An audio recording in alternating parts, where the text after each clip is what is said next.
El acto por el aniversario 47 del crimen de Barbados en la Casa del Alba fue el escenario nuevamente para recordar y denunciar. Esto es parte de nuestra historia, no podemos desestimarla, es nuestro deber. Hemos estado aquí para conmemorar esa fecha, para recordar el compromiso también de que esta zona de América Latina y el Caribe se mantenga como zona de paz y para denunciar la historia del uso del terrorismo contra Cuba, que es actual, que lo hemos vivido en los últimos días, y para denunciar también un acto de hostilidad criminal contra nuestro país, que es el bloqueo económico, comercial y financiero contra nuestro país. El año pasado, durante la cumbre CARICOM-Cuba, se decidió que el 6 de octubre se convirtiera para siempre en el Día CARICOM-Cuba contra el terrorismo. En la conmemoración fue presentada la expo fotográfica del fotoreportero Ismael Francisco de Cuba Debate, alegórica a los momentos históricos que muestran el homenaje a las víctimas de Barbados y la denuncia al acto terrorista. Niurka Damaris, Canal Cubano de Noticias. Seguimos haciendo contexto, Giselle, porque el 6 de octubre de 1976, un atentado terrorista llenó de dolor a familias cubanas. La destrucción en pleno vuelo de un avión frente a las costas de Barbados ocasionó la pérdida de 73 personas. En cada aniversario del fatídico suceso, Cuba conmemora el Día de las Víctimas del Terrorismo de Estado.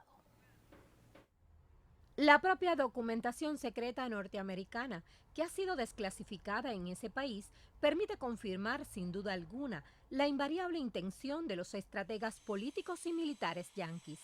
El 22 de junio de 1976, la CIA redactó un informe donde decía que iban a ser colocadas 2 bombas en un avión de Cubana Aviación que procedente de Panamá, que salía a las 11:15, que Orlando Bosch estaba involucrado, que iba a utilizar mercenarios. ¿Y qué sucedió el 6 de octubre? 2 mercenarios venezolanos contratados por Luis Posada Carriles colocaron 2 bombas en el avión de Cubana y Orlando Bosch estaba involucrado. O sea, que esta información podía haberse evitado, se podía haber alertado a las autoridades cubanas. La política de incentivo al terrorismo y la subversión contra Cuba tiene en su haber más de 60 años de existencia. Desde las primeras décadas de la revolución, Washington instrumentó tácticas violentas contra nuestro pueblo. En Washington particularmente, el 30 de abril del año 2021, un hombre con un fusil de asalto disparó 32 cápsulas contra la embajada, esperó que lo vinieran a detener, después de disparar, tomó la bandera americana, se exhibió.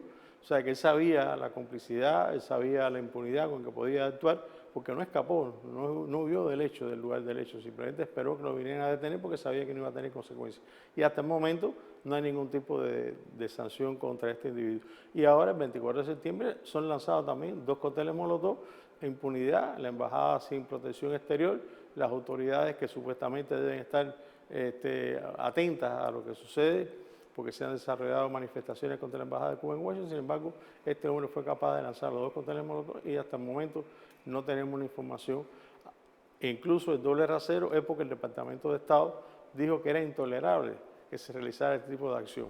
Múltiples han sido las disposiciones anunciadas por Estados Unidos para obstaculizar el avance del sistema político y socioeconómico que surgió en Cuba en enero de 1959, orientado a la inclusión ciudadana, dictaminando leyes a favor de las grandes mayorías. De Cuba en la lista de países patrocinadores del terrorismo es un pretexto político, un pretexto para recrudecer las acciones coercitivas contra Cuba, desde el punto de vista económico, financiero. Es un pretexto para evitar que los inversores tengan relaciones con Cuba, porque invertir en Cuba es comerciar con el enemigo, es comerciar con un país calificado supuestamente como patrocinador del terrorismo o que no cumple, según el doble rasero que tiene Estados Unidos con el terrorismo, porque ellos utilizan, invocan el terrorismo también para invadir, como hicieron en Afganistán, en Irak, en otros países también, en Libia.